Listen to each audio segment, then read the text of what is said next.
নান্টু ঘোষের ভয়ে সবাই ভীত সন্ত্রস্ত, মুখ ফুটে কথা বলার অধিকার নেই।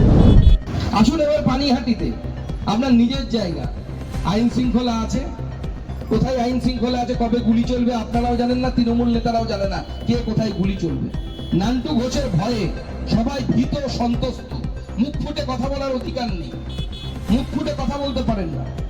আমি দুবারের এমপি, আমার এলাকার যে কোনো লোক যে কোনো সময় আমার সাথে এসে দেখা করতে পারে এবং অন্যান্য এলাকার লোক দেখা করতে পারে। আমার কোনো কাজ পছন্দ না হলে আমার মুখের উপর বলতে পারে যে আপনার এই কাজটা আমার পছন্দ হয়নি।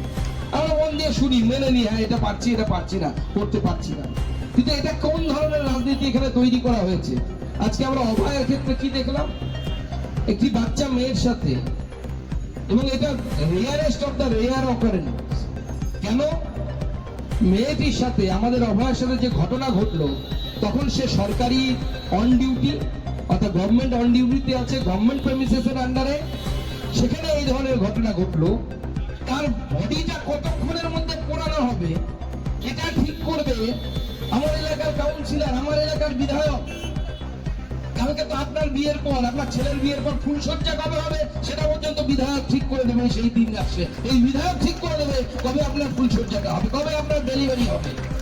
হত্যাকর্তা বিধাতা হয়ে গেছে। আমিও তো এমপি, তাই বলে এত ক্ষমতা আমাদের যে আমরা জনপ্রতিনিধি হয়েছে বলে কার মেয়ে মারা গেছে, কার বাবা মারা গেছে, কার ছেলে মারা গেছে, কোনো